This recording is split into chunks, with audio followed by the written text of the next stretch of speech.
Big shout out to our sponsor of the evening, which is the Santa Theresa 1796, which is a fine rum from Venezuela.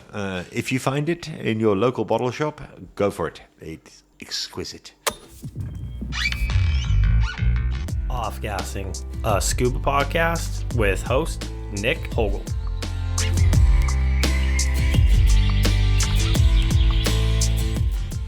Sloshed, merry, tanked, zonked, guttered, intoxicated, drunken. These are some of the words you can use to describe what you're about to hear. Let's just say I got to know Santa Theresa a little too well. I apologize for the recording. Let's just say there was some technical difficulties. Yeah, technical difficulties. In this week's interview, we bring you part one of Marc Cranes Interview. Anytime I get a chance to hang out with Marc, it's informative and good fun. I get a chance to speak with Marc about his journey as a diver, some of his travel experiences, some of his thoughts on rebreathers, some explorations, and some fine rum as well. Enjoy. Marc, how you doing today? Oh, we're starting now. It's not like a 5-minute warning. It's not like the 5, 4... You know, we just go for it. Okay. Yeah. I think we'll have to repeat that one. No, all good, all good. Okay, yeah. I'm fine, thanks, Nick. Thank you very much. How are you? I am doing good. Obviously, I'm back in Ahmed. This place just can't keep me away. Have you found cheese yet? Unfortunately, no. I came here for the diving and left with wonderful life experiences. So That's not my fault. I came out here about a month ago and I met you, approached you for a class. So we took a advanced nitrox decompression procedures class, and that was absolutely wonderful. And I'm not paying you for that comment. I don't blame you. I do not blame you. And my girlfriend took the open water class, so She's still your girlfriend. I know, right? I know. And so she was basically like, when are we going back to Ahmed? And I was like, you do not have to twist my arm to make it back to this destination. But I, just wanted to get you on the podcast to talk about, Marc Crane. And I know, a little bit nervous that nobody likes to talk about themselves. But, I guess the first question I would like to ask is, tell me about how you got into scuba diving. Tell me about, I know you've told me this story in the past, and I thought it was a pretty good story. So tell me about, your how you got into scuba diving and your first breaths underwater. What was that like? My first breaths underwater were amazing. It was kind of, it wasn't really forced onto me, but I've always had an affiliation with the water. Where are you from again, exactly? I grew up on the south coast of England. Okay. So I'm actually from a town called Bournemouth, which is around about 35 miles west of Southampton. So it's on the Sunshine Coast, which is true for like 2 days in August. Why do they call it the Sunshine Coast? Because we have 2 days of sunshine in August. I ask somebody who lives in Manchester. They have 6 hours maybe in May.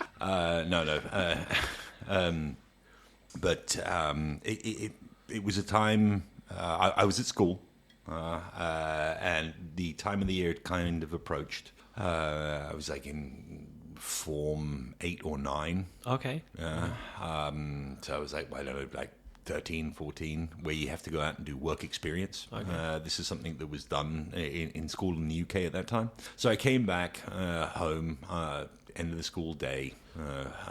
My father then arrived back from work. We're sitting around at the dinner table, and I got to find a place for work experience. We've got I can go to the bank, I can go to the insurance office. I can do something like this. These are all the kind of things that the school kind of suggests. Yeah. Get a career, get something solid, get a life. Choose life. And my father, he just went nah. I've got something for you. You're going to go and join the divers. Okay. And I was right, okay. What is this going to entail? So there I was. It was summer. It was actually glorious weather. I was in Poole, which is the next town over, and I joined a commercial diving crew that were dredging a marina. Okay. A marina development. Not your typical recreational divers. No. So I went out on this gig, and it was great. And it was 2 weeks. So we finished school 2 weeks early, which is then like an early holiday, an early vacation. And it was like, right, yeah, this is going to be awesome. It was glorious weather. We actually had 14 days of sunshine, which is rare, in a row. And I got picked up on the Monday morning by Big Vern, the head foreman, in the Dean and Dybel van. Says, listen, we're going. This is your work experience starting. Here's your overalls. Off we go. Turned up at this marina project. It was a flatbed barge with a wheelhouse, a tea house, 2 skips, rubbish containers, and a JCB, articulated digger. This is awesome. When can I go diving? Scrote. You ain't going diving. You're going to first of all make a cup of tea. Long story short, I spent 14 days out on this job, and it was amazing. Every day, going out, getting picked up at 7 o'clock in the morning, coming home at 5:30, 6 o'clock, where I wasn't allowed in the house. My mum said, listen, you walk through the garage, I'm going to hose you down with a hose pipe, because I was just basically covered in dredging crap. How old were you at the time? 13, okay. 14. Okay. And it was then like, please, can I go diving? I think I've mastered the art of making a cup of tea. Some pretty serious business, though. Yeah. It is. It is. Bacon sandwiches also became really good at making those in the tea house, and cleaning everything up on deck. And after 14 days, the last day, the Friday, the second week, I said, listen, can I go diving? And it was wrap up, so after about lunchtime, another brace of bacon sandwiches and tea. I said, listen, I've cleaned the galley, we're all good. Can I go diving? What type of diving? Was it like hard hat diving? No. This was actually a dredging gig. Okay. And they were just doing marina inspection, which was actually on scuba. Okay, so it was like open circuit. No BCD. Okay. Just mask, suit, Yeah. go down, walk around the bottom, look at it, it's all okay. So I was then given the opportunity. So I was stuck in a dry suit. I remember being stuffed in this not really stuffed into a dry suit. This thing was probably about 4 sizes too big for me. I was given a backpack, no BCD. I was given an ammo belt of weight, a mask, some basic instructions, which was simply equalize your ears on the way down, the way you do on a plane. Pinch your nose through the mask. Okay. Had you been on a plane before? I had been on a plane before. Okay. Pinch your nose, blow into it, that's good. Okay, now we're going to go through some basic rope signals. Rope signals, because we ain't going in the water with you. So this was a totally unsupervised, first ever diving experience for a minor, because I wasn't actually even. I just kind of qualified for your junior open water certification, and I was like, "Yeah, this is awesome." So here's the regulator. You just breathe normally, in and out through your mouth. Go for it. We're going to tie this rope around you.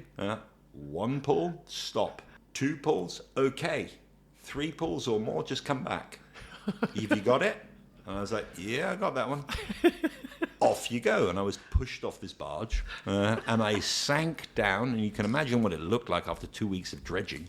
It was like diving in Milo or hot chocolate, and I kind of landed on the bottom, tried to find my bearings, and just went like, this is awesome, this is what I want to do. With that zero visibility, and I was just like, walking around underneath the barge, and I got to the other side of the barge, and I was like, oh, here we go, that's groin, pylon, this is the pontoon from this side of the marina, okay, great, yeah.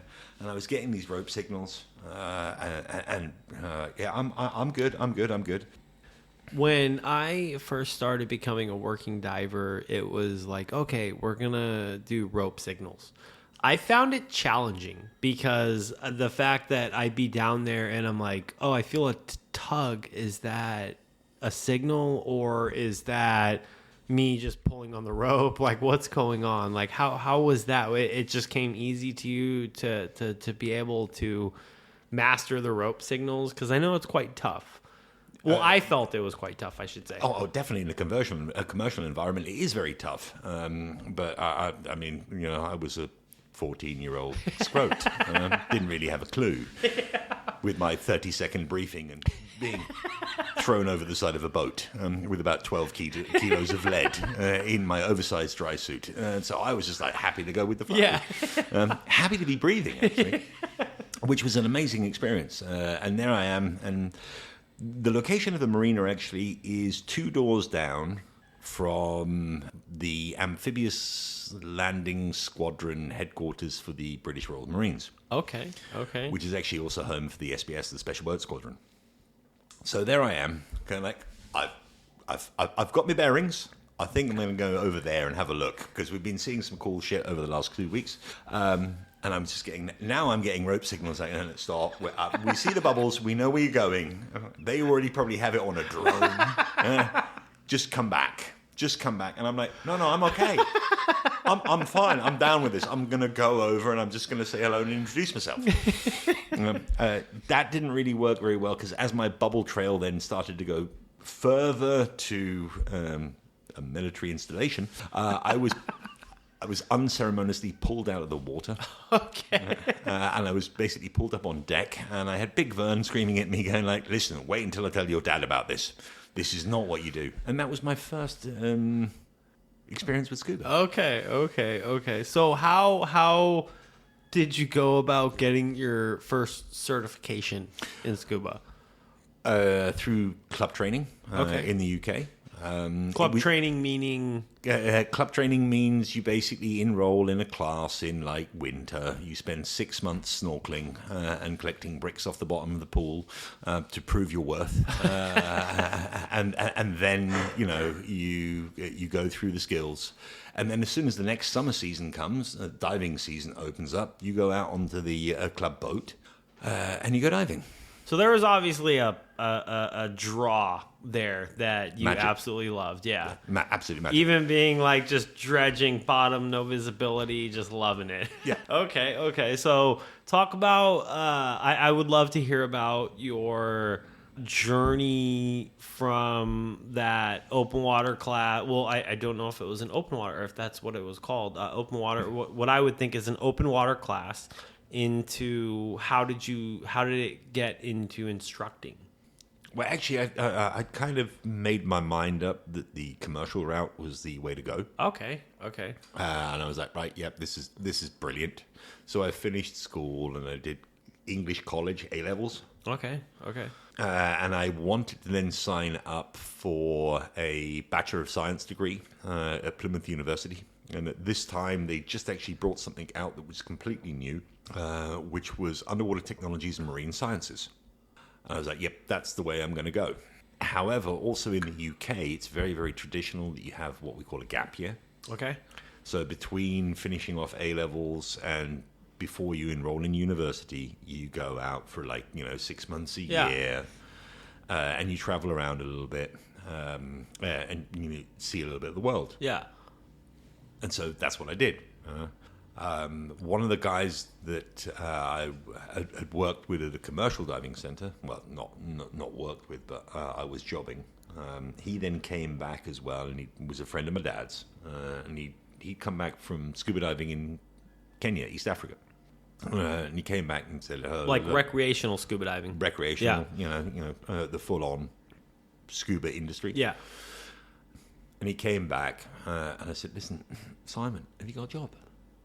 And he goes like, oh, my Lord, yeah, you speak German. Yeah, come on down. I had my first job interview at 18 in the back of a London taxi cab, in between tour operator meetings, showing my logbook to a rather right-wing German owner of a diving centre. Well, I actually then really fitted in well because I spoke German. Being from where you're from, how did you learn how to speak German? Oh, my mum's German. Okay, so okay. I grew up bilingually. Okay. But I'm like 6'6" and blonde. That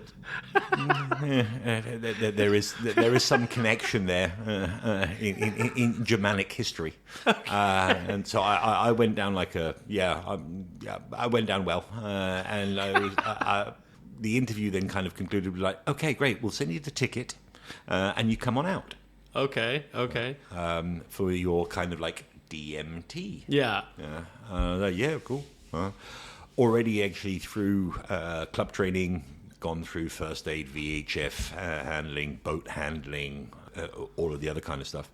So my first job in diving took me to Kenya for my gap year as a DMT. How was that? What is the diving like out there? The diving there is epic. Okay. It's a beautiful destination. It's completely underrated, but it's absolutely fantastic. And I, left. And again, my father kind of played a big role in this because he came back from where he was working at the time. He was working overseas, and he goes like, "Listen, I'm not really too sure if you should go to Kenya for like a year." And I'm like, "Yeah, I'm going to do a year." No, do 3 months. No, I'm going to do a year. Do 6 months. No, I'm going to do a year. And then I remember he left. He got in the car. Before he got in the car and drove away, he said to me, "Listen, there's one important thing you need to know about Africa. You can't live with her. You can't live without her. Okay. So be very wary." And I was like, "Okay, thanks." I'm sure. Yeah, I was gonna say. I'm sure at that age that's what do you ambiguous. know? Yeah. What do you know? So, Yeah. I'm going to check this out. So brilliant. Yeah. Went off. My most horrible travel ordeal ever. Really? It was an ordeal. So I was fortunate enough to get to get a flight ticket from the company that I was starting for. Yeah. Which was free, which is nice. At that age, you're like, okay, sign me up. Yeah, exactly. A free ticket. It's not without consequences. Yeah. I had to make my own way to catch this flight. So this flight took off from Paris Charles de Gaulle. It's the only time I've ever been to that airport, and I never actually want to go back. So there's me, 18 years old, fresh-faced, got a shirt on, I've got jeans on. Here we go. I'm London Heathrow to Paris Charles de Gaulle with British Airways. I mean, leather seats. I'll have a gin and tonic because I'm old enough and I can have one of these things. Read the Times, even though I don't know what the content's about, because that's what you're supposed to do. Land in Paris Charles de Gaulle, an Englishman in Paris. And I'm like, I don't speak French. And we all know the French loathe speaking English, even though they can. So there's me running around like a headless chicken trying to find my connection flight, which is this absolutely minuscule charter flight heading off to Mombasa. We start off in Paris Charles de Gaulle. We land again in Lyon to load up more passengers. From Lyon, we fly over the Alps. We have to then stop in Rome for refueling because obviously we're a little bit too heavy. The plane's a little bit too small. We've burned a little bit too much fuel. Yeah. Rome, okay, over the Mediterranean, land in Cairo because we need to refuel again. All right.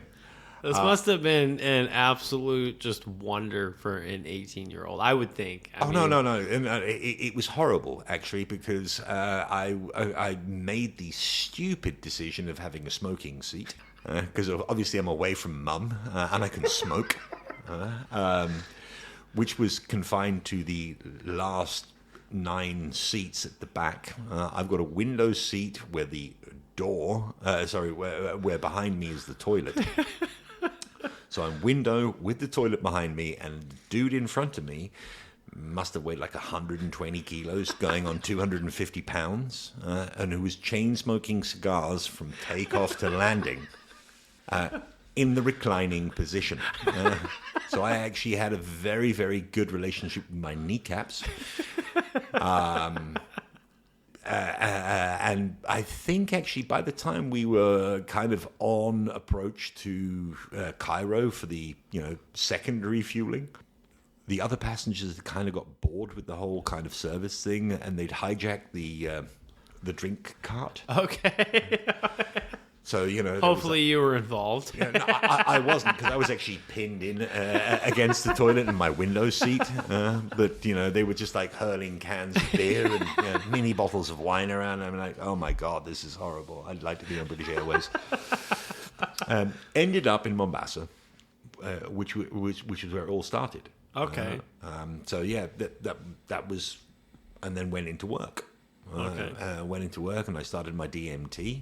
And that was my planned gap year. I'm still on my gap year. Because obviously after that, I never actually went back. And the diving in Kenya, amazing. The time I was there with the people I was with there and shared the experience with was just like epic. Okay. Absolutely fantastic. So DMT, I know it's a little bit of a transition for people becoming dive masters and going into the instructor. What was that route like? To be very honest, I was actually, after 3 weeks in the job, after about 6 weeks in the job and learning the dive sites, I was actually already conducting confined water sessions as an instructor. After about 3 months, I was actually then doing open water stuff. Oh, wow. Okay. And it was like, okay. The company then had a little bit of a change in policy. The guy that got me out moved up into management. We got some more instructors in. I had the pleasure of working with some really, really great instructors. And the first one that I got to work with was a lady from Poland called Eva. And she was like, "You haven't even got your rescue yet." I've got that from my club training. Here's all those tickets. Yeah. It's not your rescue. You haven't got a rescue card. Well, yeah, no. I don't really have a rescue card in the sense of it says rescue on it. Yeah. I've got all of these other things in my logbook. Yeah. And she goes like, "But you can't be taking people out in the water." So Eva was great. She then kind of went like, "We'll do the rescue course." We did a pool session. Showed her. Went out into the open water and she was like, "Okay, yes, your logbook is true. We'll give you that card. But the dive master, you need to do things for the dive master." Okay, so what do you need for the dive master? I can handle a boat. I can handle a radio. I can do an emergency tracheotomy with a steak knife. Okay. You have to make the map of the dive site. Oh. Okay, map of dive site. Never done that one before. We dive wrecks. Can make picture of wreck. Reef, no. So that was a little bit of a struggle.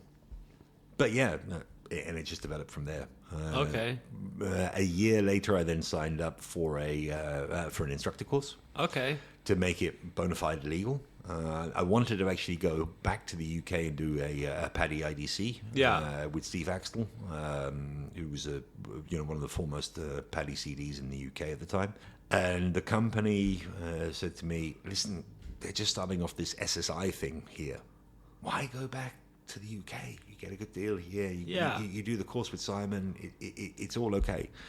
And I was like, who are SSI? I mean, I could just about spell it. Yeah. SSI. And I became an SSI instructor in June '96. Okay. So what led you into where you are now? You are a rebreather diver. What led you into that? Probably also started off there. Okay. Deep air diving. Well, that's a controversy. Well, now it is. I don't know about. I know it was accepted, but I know now from my reading, it's a controversy. So, just wanted to get into deep diving, I guess. Yes. Okay, but why? I've always actually liked the equipment side of things. What do you mean by that? Through the commercial centre that I was involved with in the UK, as a schooler, somebody being at school, and jobbing at weekends and during the holidays, I saw cool stuff, things, like rebreathers and mixed gas, and we were wet bells and dry bells and chambers and hard hats and so the whole kind of technology, the technical side of thing always really interested me. Deep air diving has always actually been a means to an end. I wouldn't do it now, from what I know now. Yeah. But, I was 20. Okay. I was young, dumb, and full of cum. Okay. I don't know if I can say that. Honestly, it's all good. It's all... You can delete it, and you're kind of bulletproof. Okay, yeah. You have that mindset where you're just like, it is what it is. Yeah, exactly. You don't know what you don't know. Yeah. And we were then doing deeper and deeper stuff on the single-cylinder air, just to challenge yourself. Yeah. What? Random question. What's the deepest air dive you've done? That would be 92 meters. Wow. Okay. But at the time, I'm sure your mindset was very different. At the mindset, I didn't have a mindset. I had a sack rate of 9 liters per minute. We'd been drinking tequila until 3 o'clock in the morning, smoking some of the, finer botanicals that East Africa had to provide. It was just like we were in Pemba, which is the northernmost island of the Zanzibar archipelago. Okay, hopefully, I'm just going to hope it wasn't single tank. It was single tank. Holy shit. Damn. Okay. Yeah. No, it was single tank. And around about 92 meters... Well, no, sorry. Yeah, around about 90 meters, I kind of turn around and look at my buddy, who's just waving, telling you, I think we've had enough now, because I've got 40 bar, and bang, from this deep air nitrogen narcosis, buzz, probably also oxygen toxicity as well. I was suddenly awoken and went whoa, hang on a second, 40 bar here is not a good place to be. Yeah, oh my God, yeah. I know now, but that's, wow, okay. No, it was super stupid. It was super stupid. Thank you. But it goes... I know, I realize it. I know. But it goes back to you don't know what you don't know, Well, no, we were pushing boundaries. We didn't actually have all the kind of medical information, etc. So we survived it. It was really good. It was the only time I've ever actually had to do a emergency swimming ascent.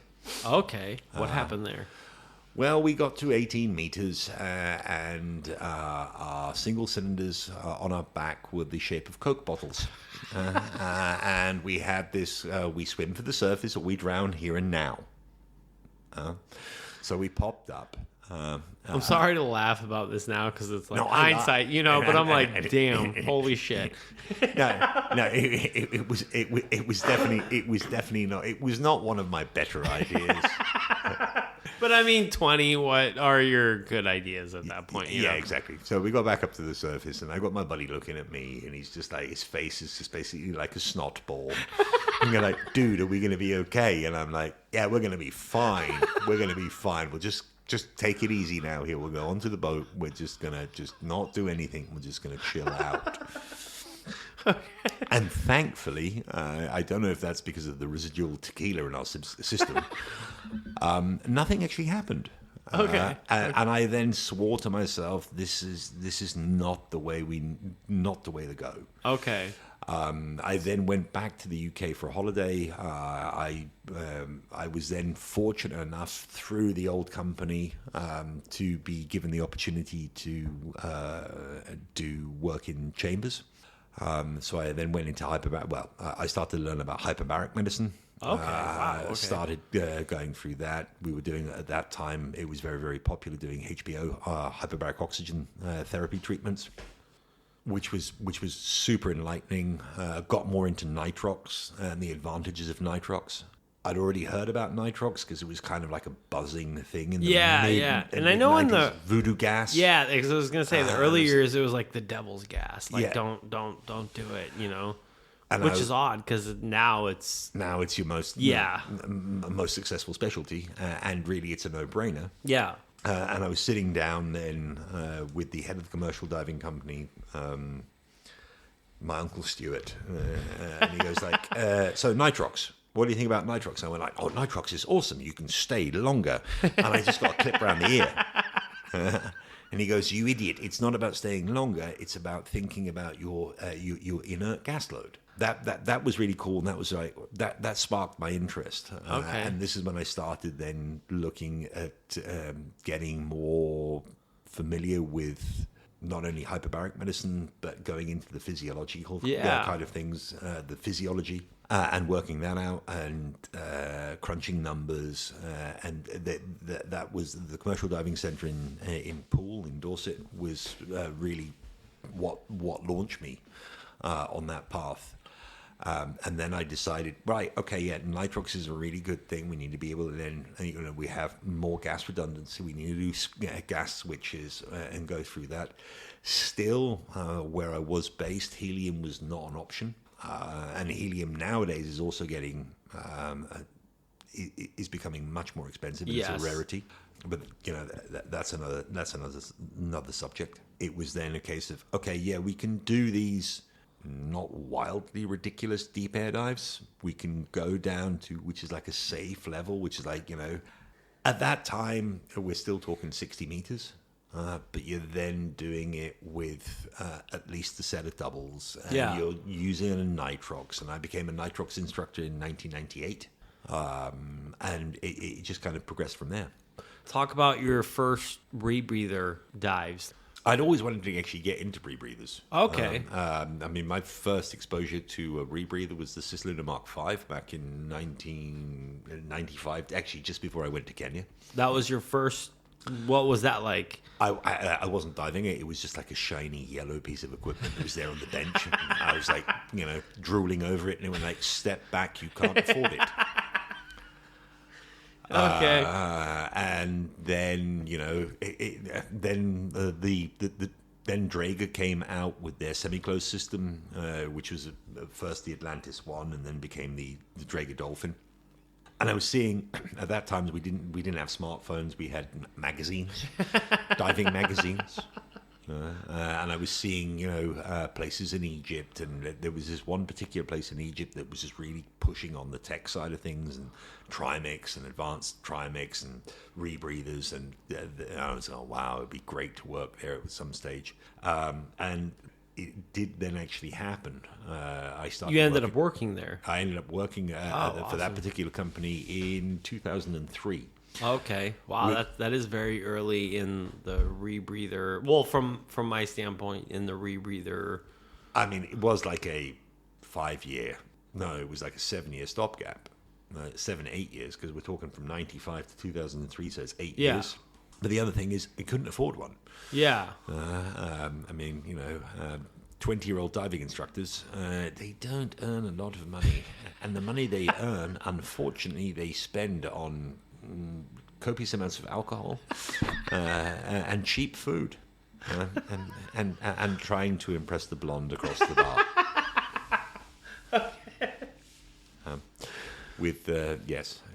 But I carried on then on the open circuit pathway. I left Kenya. I went for a stint in the Red Sea, and I was just like, wow, this is not really for me. From the location I was, I ended up in Mexico. Oh, wow, okay. What part of Mexico? I was actually south of Puerto Venturas, in a place called Spuja. Okay. So it's in between Puerto Venturas and Tulum, where I was actually based directly across the road, across the motorway or freeway or whatever you want to call it, is the Sistema Taj Mahal. Which became our kind of house cave, because obviously I went through cave training, which was epic. It was epic, and something I would recommend to anybody who's into furthering their diving is go and do a cave course. I finished my cave course. I unfortunately arrived in Mexico just after 9/11 happened, so there wasn't really a lot of work because tourism wasn't really a booming industry at that time. So it was okay. I was in a comfortable position for the company I was working for, which was a dive operator out of Playa del Carmen called Tankar Divers. The boss was a guy called Lothar, who was a Swiss man, super chilled, as the Swiss are, super relaxed, very slow, methodical. And, we ended up having like a 3 or a 4 day working week, depending on which course we were teaching, which then gave you all of the opportunity otherwise to go cave diving. But you'd also then check back into the shop when, your colleagues had finished their 3 or 4 day course, whatever they were doing. And you check in at like 4:30, 5 o'clock and you say, "You back?" Yeah. Were you going cave diving? Yeah.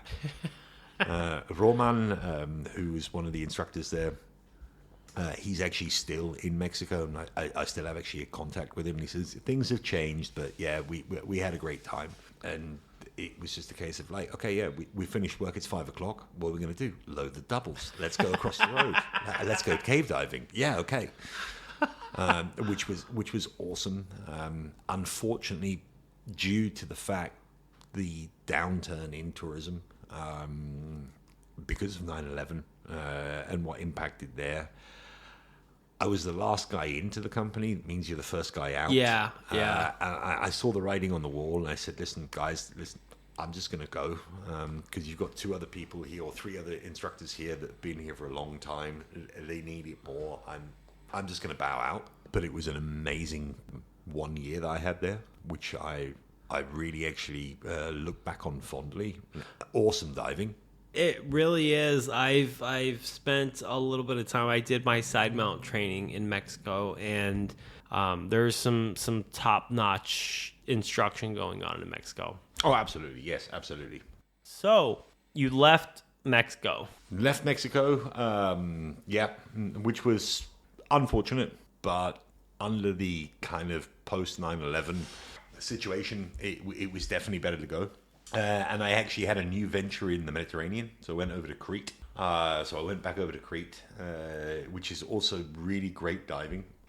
Not a lot of fish, landscape and visibility. The Cretan blue is just like amazing. Okay. Really good for deep air diving. Spent the summer doing DSDs and open water courses and managing the dive center there for a Greek company. And at the weekends, we then kind of go to the south side of the island, go deep, on air, using nitrox then and stages to off gas. There was a potential of starting a business, which didn't work out. And I was then kind of at a little bit of a loss of what to do. So I reached out to the guy that I worked for a short period of time in the Egyptian Red Sea. And I said, "Listen, I just want to come out and I just want to dive and teach. I don't want to get involved with any of the back of house stuff and the whole business of thing. Just go out and dive and teach." And he said, "Yeah, come on down. We've got a job for you." And that was in 2002.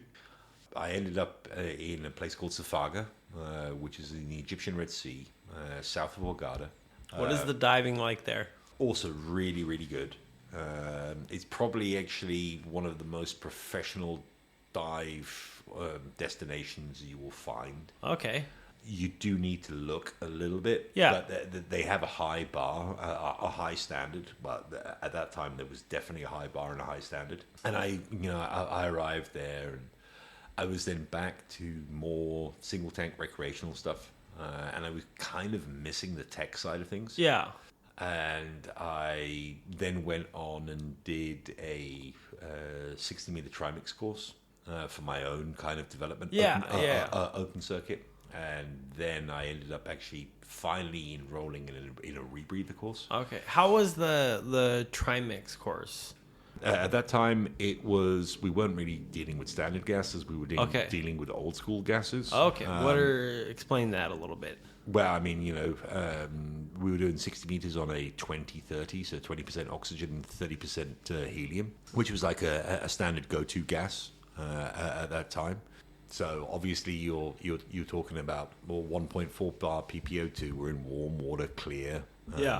We didn't know anything about gas density at that time, so that was the way to go.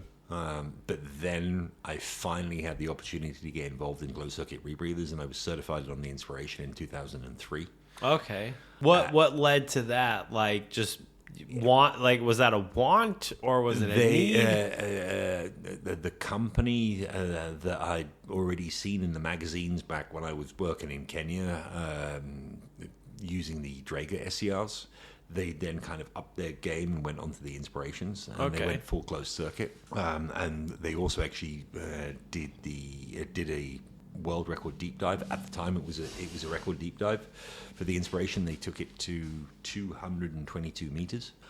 And I was like, yeah, no, this is definitely where I want to be going. And I had the opportunity then to join that company. And I worked then through my rebreather training and experience and ratings. And I then went the diver path while I was still teaching recreational. Yeah. And then I was moved to the technical division, where I was then teaching more open circuit while I was still gathering my experience on the closed circuit rebreather.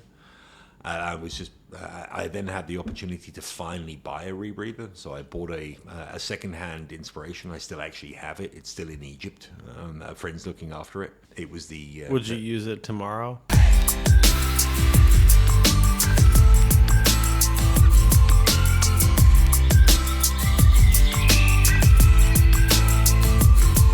Off-gassing, a scuba podcast.